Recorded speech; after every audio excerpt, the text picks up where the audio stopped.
السلام عليكم، ازيكم عاملين ايه يا حبايبي؟ طيب بداية كده باختصار شديد. انا مين علشان الناس اللي لسه داخلة قناة جديد؟ انا داليا، شخص مهتم جدا بمرحلة الطفولة المبكرة اللي هي بتبتدي من اول الولادة لحد سن 6 سنين. وده لان ده مجالي اللي اشتغلت فيه من وانا ما كملتش 14 سنة. كمان لاني والاهم طبعا من كل ده اني فلو انتي او انت كمدرسة او ام او اب او مربي او مربية او اي حد مهتم بالمرحلة دي، فالقناة دي ليك. ممكن تشترك في القناة وتتابعنا علشان يوصلك كل جديد من قناة انامل صغيرة. يلا بينا نبدأ بقى حلقتنا، علشان حلقة النهاردة تهم فئة كبيرة.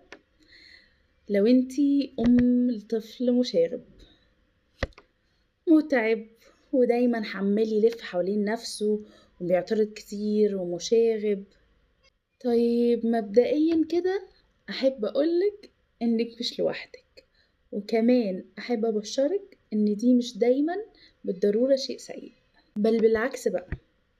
الدراسات الحديثة كلها بتأكد إن الطفل اللي ممكن يبقى صعب النهاردة بنسبة كبيرة إن شاء الله هيبقى قائد بكرة، بشرط واحد بس، إن انتي ما تقمعيهوش. في دراسة اتعملت في جامعة ديوك الأمريكية على مجموعة من الأطفال المشاغبين من لما كانوا صغيرين لحد ما كبروا، لقوا حاجة غريبة جدا. لقوا ايه؟ لقوا ان الأطفال اللي عندهم طاقة عالية ورأي واضح وبيجادلوا أحيانا طلعوا أنجح وأكثر تأثيرا في المجتمع من الأطفال اللي كانوا هاديين زيادة عن اللزوم. وعلى فكرة ده منطقي جدا، لأن دايما الطفل المشاغب بيبقى عنده شخصية وعنده فضول وعنده طاقة. وعلى فكرة بقى المشكلة مش في الطفل، المشكلة فينا إحنا وفي طريقة تعاملنا معاه. يعني مثلا تعالوا نشوف كده على سبيل المثال ابنك اللي مش بيقبل الكلام بسهولة ده، ممكن يكون عنده حس نقد عالي. أو بنتك اللي ما بتفصلش، اللي عمالة ترغي طول اليوم دي غالبا هتبقى شخصية قيادية. والطفل اللي بيقعد يفصص كل لعبة حتت صغننة كده، ده ممكن يبقى مهندس أو مبتكر. لكن لما يبقى كل ما يعترض تزعقي، أو كل ما يتحرك تضربي، أو كل ما يسأل تكبتيه، على فكرة انت كده بتكسري حاجة مهمة أوي أوي جواه. بتعلميه الخضوع بدل الجراءة، وبتعلميه يبقى تابع بدل ما يبقى قائد، وبدل ما يبقى دايما حر يبقى دايما خايف. طيب أعمل إيه؟ أول حاجة افهمي إن طفلك مش ضدك، هو بس لسه بيحاول يكتشف نفسه وبيدور على حد يحتويه. تاني حاجة، حولي طاقته لتحديات إيجابية. يعني إيه؟ خليه يلعب رياضة، نميه بألعاب ذكاء، اديله مسؤوليات صغننة على قده. رقم 3، اسأليه بدل ما تديله أمر أو أوردر، يعني خليه يقرر ويختار.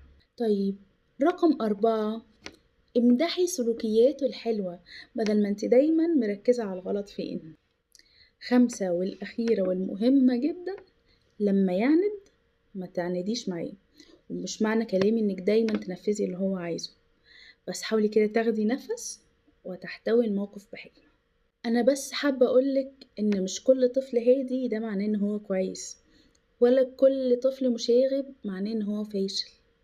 وان ابنك محتاجك تكوني حضن مش سجن، وسند مش كرباج. وإنك لو حاولتي تديري شغبه بحب وطاقته بحكمة، هتعرفي هو فعلا قد إيه كان يستاهل الفرصة دي. طيب تعرفي إن الطفل اللي بيبان مشاغب ده هو في الحقيقة أكتر طفل حساس في الدنيا؟ والله هو بس بيغطي على مشاعره بالحركة أو بالصوت العالي أو حتى العند، بس من جواه بقى هو محتاج يطمن، ومحتاج يحس ان الناس اللي حواليه بتحبه زي ما هو، مش زي ما عايزينه يكون، وانه محبوب من غير شروط، مش بس لما يسكت ويكون كويس. نيجي بقى نتكلم عن انواع الشغب واسبابه. يعني مش كل طفل بيتحرك او بيشاغب او معترض كلهم مش مشاغبين بنفس الطريقة. أول حاجة هو الطفل اللي عنده طاقة أو حركة زايدة اللي هو الطفل الهايبر أكتف، زي ما ذكرنا ده طفل عنده طاقة كبيرة محتاج يطلعها. يعني لو قعد فترة كبيرة من غير ما بيتحرك بيتعب وبيزهق. هو مش قاصد يضايقك ولا يزعلك، بس هو جسمه مش مساعده على القعدة دي. النوع التاني بقى هو النوع المعترض أو العنيد. مش العناد لمجرد العناد، هو بس محتاج يحس ان هو عنده رأي. ده لو فضل ياخد أوامر كتير طول الوقت، سوري يعني هيبقى زي الطور الهايج. رقم 3 هو الطفل الفضولي اللي بيقعد يفكك كل حاجة حواليه وعايز يعرف كل حاجة. ده بيبان ان هو طفل مخرب، بس في الحقيقة ده عنده عقل باحث. النوع الرابع هو الطفل اللي بيحب يجذب الانتباه، اللي هو تلاقيه بيعمل حركات مزعجة بعض الشيء بس علشان حاسس ان هو مش واخد حب زيادة، فعنده استعداد يعمل اي حاجة بس يسمع اسمه حتى لو بزعيق. تعالي بقى اقولك كام غلطة بنقع فيها غصب عننا واحنا فاكرين ان احنا بنربي. اول حاجة المقارنة. بص ابن خالتك قاعد مؤدب ازاي، ده بيكسره مش بيعلمه. 2 اننا بنطلب منه انه يبقى كويس طول الوقت. مين فينا اصلا مثالي طول الوقت حتى احنا الكبار. رقم 3 اننا نستهين بمشاعره. يعني مثلا ما تقوليله انت بتعيط على ايه اصلا، دي جملة ممكن تحسسه ان اصلا مش من حقه يحس. 4 اننا نتجاهل الجانب الايجابي ونفضل مسلطين الضوء على الاغلاط اللي بيعملها وننسى نمدح اي سلوك كويس هو بيعمله. انا عارفة انك ممكن تكوني تعبانة او محبطة او نفسك حتى بس في لحظة هدوء، بس صدقيني الطفل ده نعمة مش نقمة. فما تستهونيش ابدا بحضنك وكلامك ولا نظرتك.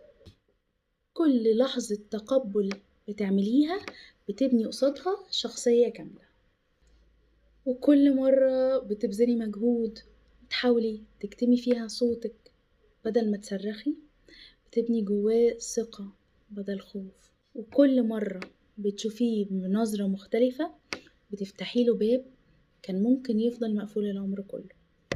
وافتكري دايما ان الطفل الصعب طفل مش سهل تحبيه، بس هو اكتر طفل محتاج تحبيه. فما تقمعيهوش واسمعيه وساعديه يفهم نفسه. افتكري ان الطفل ده ممكن في يوم من الايام يغير العالم بس لو لقى ام مؤمنة بيه. بس كده، لو وصلتي معايا لحد هنا فما تنسيش تدوسي لايك وتفعلي الجرس وتشتركي في قناة انامل صغيرة علشان يوصلك كل جديد. باي.